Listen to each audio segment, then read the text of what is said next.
जय सिया राम, जय सिया राम, जय जय सिया राम। आज मैं रामचरितमानस का बालकांड का पेज नंबर 248 पढ़ने जा रही हूँ। आप शरण कीजिए। श्री रामचंद्र महाराज की सदा ही जय। उत्तर देत छड़ाऊँ बिनु मारे, केवल कौशिक सील तुम्हारे। नाते ही काटी कुठार कठोरे, गुरही उरिन होते हूँ श्रम थोरे। उत्तर दे रहा है, इतने पर भी मैं बिना इसे मारे छोड़ रहा हूँ। सो हे विश्वामित्र, केवल तुम्हारे शील प्रेम से, नहीं तो इसे कठोर कुठार से काट कर थोड़े ही परिश्रम से गुरु से ऊर्ण हो जाता। गादी सुनु कहा दे हसी मुनि, हरिहर सूज। मैं खांड न उख, मैं अजऊ न बूझ अबूझ। विश्वामित्र जी ने हृदय में हंसकर कहा, मुनि को हरिहर सूझ रहा है, अर्थात स्वत्र विजयी होने के कारण ये श्री राम लक्ष्मण को भी साधारण क्षत्रिय ही समझ रहे हैं। किंतु यह लोमयी केवल फौलाद की बनी हुई खांड खड़ग है।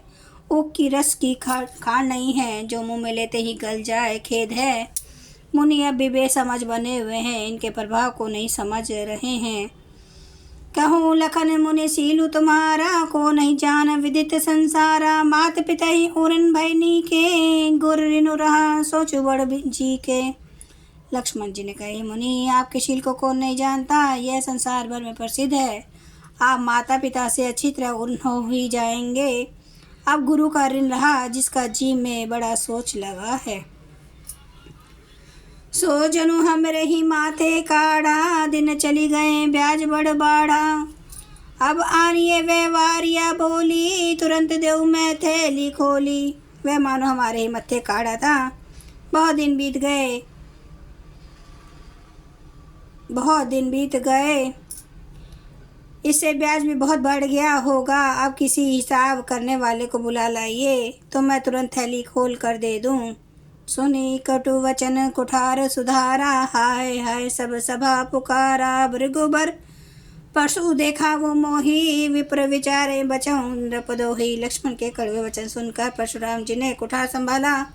सारी सभा हाय हाय करके पुकार उठी। लक्ष्मण जी ने कहा, हे भृगुश्रेष्ठ, आप मुझे फरसा दिखा रहे हैं, पर हे राजाओं के शत्रु, मैं ब्राह्मण समझकर बचा रहा हूँ, तरह दे रहा हूँ। मिले न कबहू सुभट रन गाड़े, द्विज देखता घरई के बाड़े। अनुचित कई सब लोग पुकारे, रघुपति शह नहीं लखनऊ ने वारे। आपको कभी रणधीर बलवान वीर नहीं मिले, हे ब्राह्मण देवता, आप घर में ही बड़े हैं। यह सुनकर अनुचित है कहेगा सब लोग पुकार उठे। तब श्री रघुनाथ जी ने इशारे से लक्ष्मण जी को रोक दिया। लखन उतर आहुति सरिस, भृगुबर को पुकृसानु। बढ़त देखी जल समवचन, बोले रघुकुल भानु। लक्ष्मण जी के उत्तर से जो आहुति के समान थे, परशुराम जी के क्रोध रूपी अग्नि को बढ़ते देखकर रघुकुल के सूर्य श्री रामचंद्र जी जल के समान शांत करने वाले वचन बोले। नाथ करहूँ बालक पर छोहूँ, सुध दुख मुख करिए न कोहूँ। जो पै प्रभु प्रभाव कछु जाना, तो की बराबरी करत आयाना। हे नाथ, बालक पर कृपा कीजिए, इस सीधे और दुधमुहे बच्चे पर क्रोध ना कीजिए। यदि यह प्रभु का आपका कुछ भी प्रभाव जानता, तो क्या यह बेसमझ आपकी बराबरी करता। जो लरिका कछु अगचगारी करही, गुरपित मातु मोद मन भरही। करिए कृपा शिशु सेवक जानी, तुम्हें समशील धीर मुनि ज्ञानी। बालक यदि कुछ चपलता भी करते हैं, तो गुरु पिता माता मन में अन्न से भर जाते हैं। अतः इसे छोटा बच्चा समझकर और सेवक जानकर कृपा कीजिए।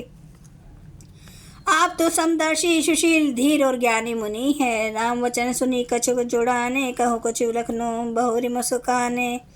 हसद देखी नक शिखरस व्यापी, राम तोर भ्राता बड़ पापी। श्री रामचंद्र जी के वचन सुनकर वे कुछ ठंडे पड़े।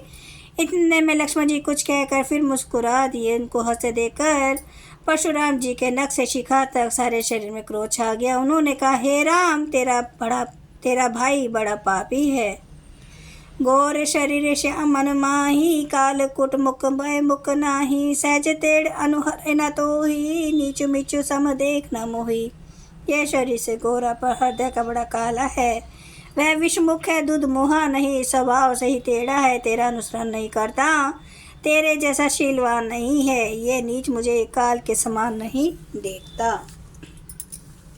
जय सिया राम, जय जय सिया राम, जय सिया राम, जय जय सिया राम, जय सिया राम, जय जय सिया राम, जय सिया राम, जय जय सिया राम। श्री राम महाराज की सदा ही जय।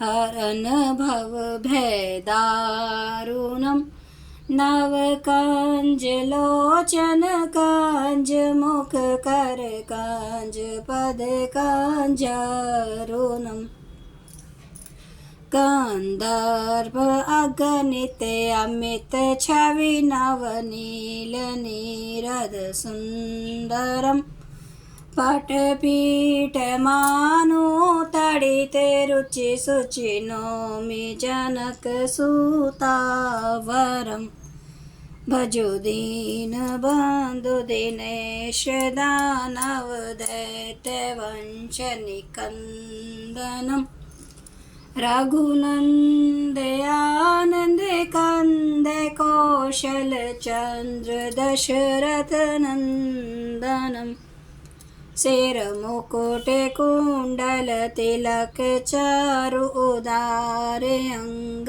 विभूषणम, आजानुभुज सर चाप धर, संग्राम जित खर दोषणम, इति वदति तुलसीदास, शंकर शेष मुनि मनरंजनम, मम हृदय कंज निवास, कुरु कामादि खल दल गंजनम।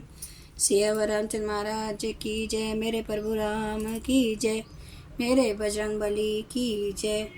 हर हर महादेव, हर हर महादेव, हर हर महादेव।